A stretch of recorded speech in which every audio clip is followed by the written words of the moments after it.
Hey, it's great to see you. Welcome to this week's Trinity video announcements.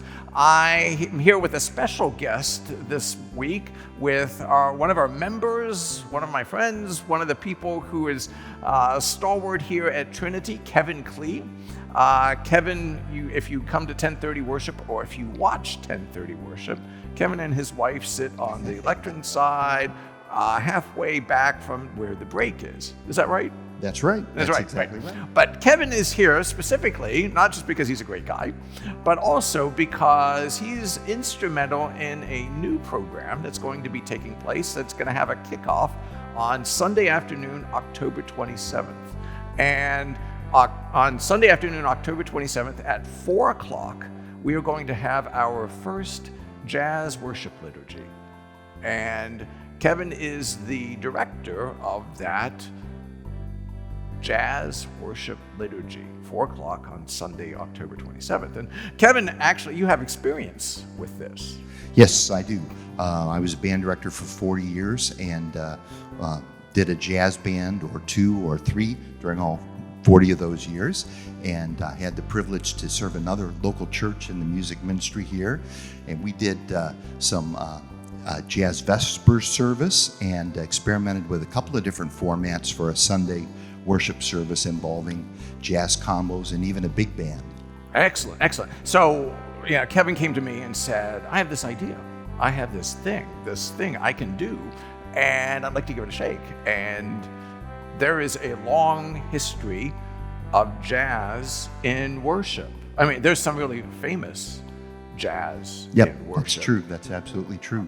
And so, but unfortunately, Duke Ellington is no longer amongst the living. He is playing jazz in the fullness of God's kingdom. So, but there is that history, and you have access into some of that, and players. Yep. You're going to bring some of them along. So, what can you expect? What do you anticipate when?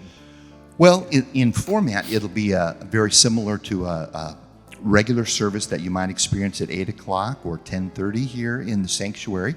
The big difference is the music and how it's going to be interpreted.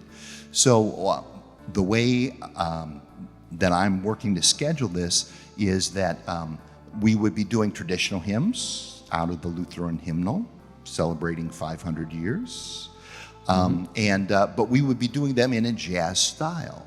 I'm not sure that Martin Luther had in mind that A Mighty Fortress Is Our God would be interpreted as a jazz waltz, but he's not around to complain. So that's right. Yeah.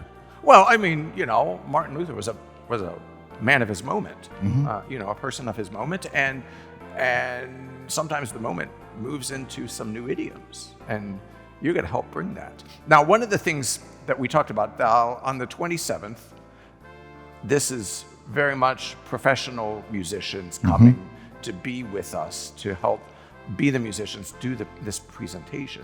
But part of our hope is in 2025, as we move into this, and this becomes a regular part of our worship cycle on fourth Sundays of the month, that your hope is really that we're going to bring in high school. Absolutely. Absolutely.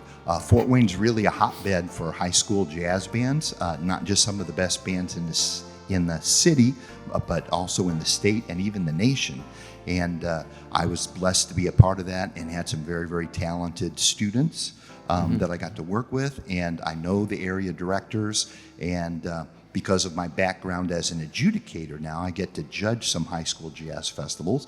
I get to see some of this outstanding talent, and I've had good success working with high school students in this kind of situation before. Come in and sight read some music or do it on a minimum of rehearsal. And so I really think this is a great opportunity to involve young people in worship.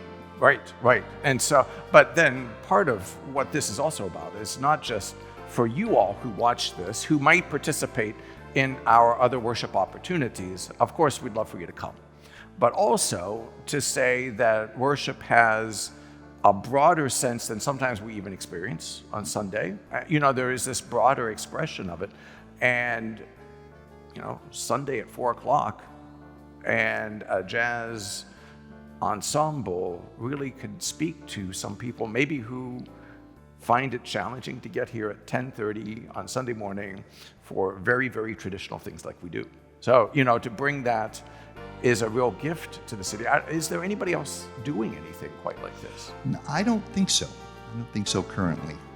Yeah. So this opportunity to do something new, to try something new, to invite a new group of people, and in some sense, a new congregation into this place and into this experience of God and the story of Jesus, with some new music. Yeah. What else do you want everybody to know right now?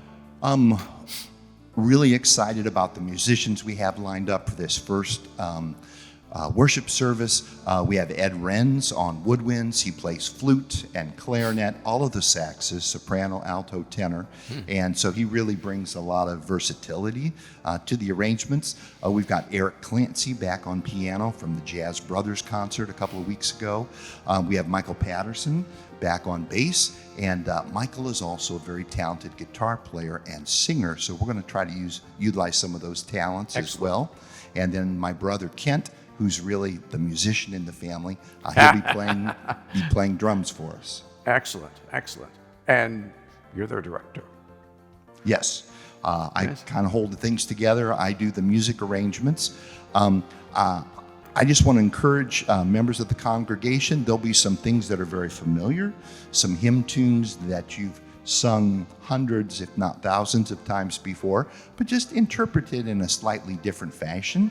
And also some new original service music written specifically for this service. So we're kind of excited about that too. Excellent. Well, as you all know, there is a long and deep tradition of music here in this parish, of musical excellence here in this parish, thanks to all of those who have been around for so long and for the gifts and talents they bring. But to add this as an additional expression to the work that we're doing is just a really great gift. So come and be with us. Right, invite a friend. It's in some ways a little more casual, or if you want to dress up in your Sunday best, come and be with us that way too. So thanks, Kevin, for putting this together. Thanks for coming and saying, I want to do this thing. And thanks to you for coming and being part of this and for being part of all of the work that we do. We hope you have a great week, and we'll see you soon.